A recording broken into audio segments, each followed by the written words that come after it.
Salut, j'espère que tu vas bien et dans cette vidéo, je vais t'expliquer un petit peu comment est-ce que je vais faire pour choisir en fait les meilleurs exercices qui vont être les plus adaptés à ta morphologie, à ton niveau, pour ton programme, etc.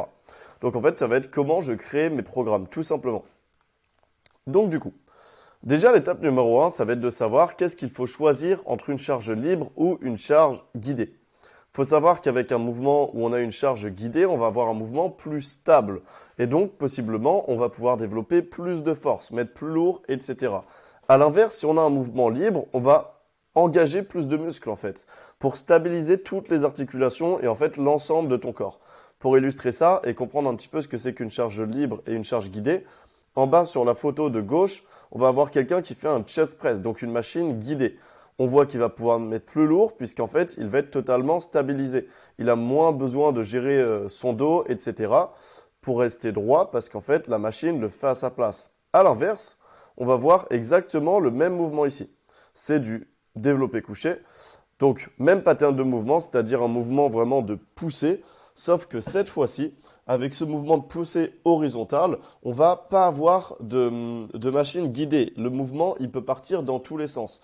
Et donc, forcément, pour le développé couché, on va devoir impliquer beaucoup plus de muscles stabilisateurs que sur les charges guidées.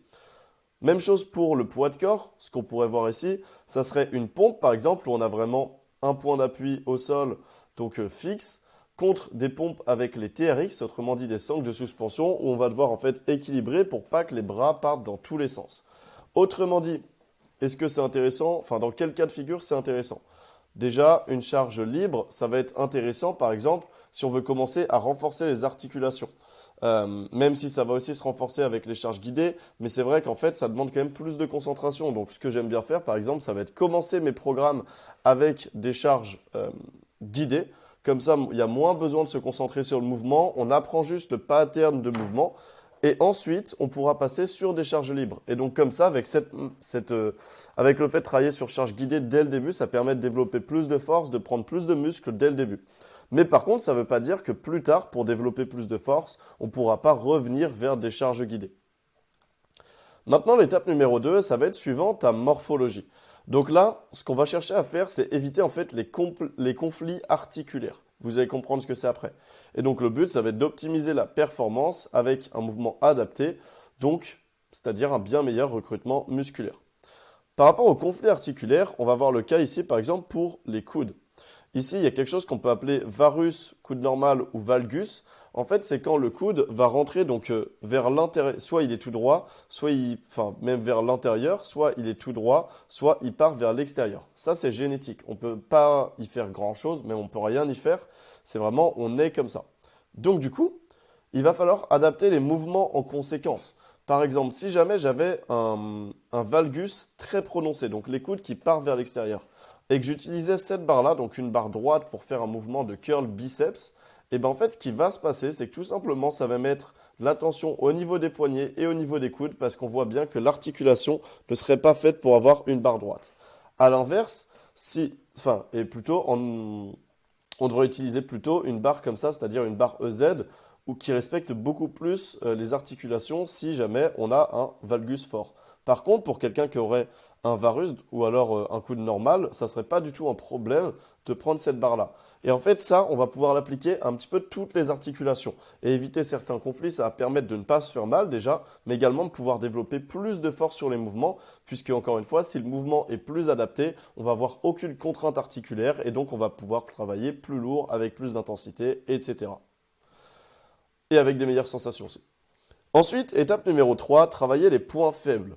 En fait, ce qui va se passer, c'est qu'on va se rendre compte au bout de quelques semaines de pratique, voire dès le début, qu'il y a des points faibles. Il y a des endroits où tu auras clairement beaucoup moins de force au début, et c'est normal, je vais juste descendre ma caméra, parfait.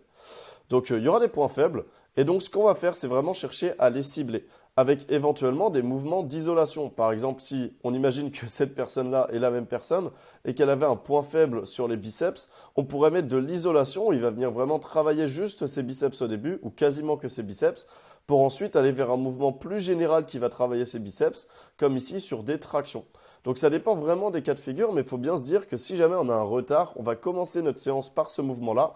Et en plus de ça, on va pouvoir chercher de l'isolation dessus pour, on va dire, pré-fatiguer le muscle qu'on cherche à mettre, où on cherche à rattraper un retard, tout simplement. Et ça, c'est super important, puisque c'est le risque aussi que si tu prends un programme juste fait comme ça, que tu as trouvé sur Internet, ben en fait, il ne soit pas fait suivant tes points forts, points faibles, et que tu creuses petit à petit le déséquilibre musculaire. Ou alors, des fois, c'est entre la droite et la gauche. Par exemple, imaginons, on oublie ce type-là, à gauche, et qu'on prend juste celui droite. Le mec ne fait jamais de curl biceps, il fait que des tractions. Et bien, qu'est-ce qui risque de se passer? C'est que s'il a un biceps plus fort à droite, il va tirer de plus en plus fort toujours à droite, et donc il va plus se renforcer que la gauche, qui va encore creuser le déséquilibre. Alors que si ici on travaille sur des charges libres, ça lui permettrait en fait de devoir développer la même force à droite et à gauche. Et si jamais, mettons, il est plus fort à droite et qu'il n'arrive plus à monter à gauche, il arrête le mouvement à droite aussi. Comme ça, il creuse pas le déséquilibre. Donc ça, c'est des petites techniques qui peuvent servir aussi.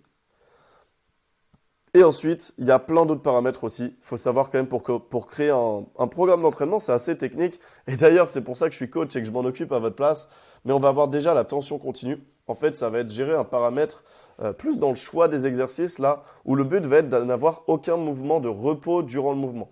Par exemple, si j'ai un mouvement où je peux me reposer une fois que j'ai poussé parce qu'il n'y a plus de tension à ce moment-là, eh ben, ça en fera un mouvement moins efficace pour prendre du muscle. Et donc, si on prend du muscle, on perd du gras, j'en reviendrai dans les prochaines vidéos. Mais globalement, il faut chercher à avoir un maximum de tension continue, c'est-à-dire de rester sous tension durant tout le long de la série. Ensuite, comment gérer ton nombre de séries, de répétitions et ton temps de récupération. Ça, c'est encore plus technique et je ne vais pas l'aborder aujourd'hui. Ensuite, quel modèle d'entraînement choisir. Même chose, il y a plein de modes d'entraînement, il y a plein de techniques. Et donc, il s'agirait en fait de choisir la bonne pour tout simplement optimiser ta prise de muscle. Et même chose, gérer les différents cycles d'entraînement, très important, puisque tu vas avoir certaines méthodes à travailler à certains moments. Ensuite, il y a des effets qui vont arriver après, etc. Donc, il faut vraiment accorder les cycles les uns avec les autres. Ou alors, je fais tout à ta place et je t'apprends à le faire par toi-même. Et c'est exactement ce que je vais t'apprendre durant la conférence. Donc écoute, je t'invite vraiment à noter bien cette date-là, à être présent au moment de la conférence. Et puis tu vas voir, ça va être cool. Et on approfondira un petit peu plus ça. Voilà, je te dis à la prochaine. Ciao, ciao.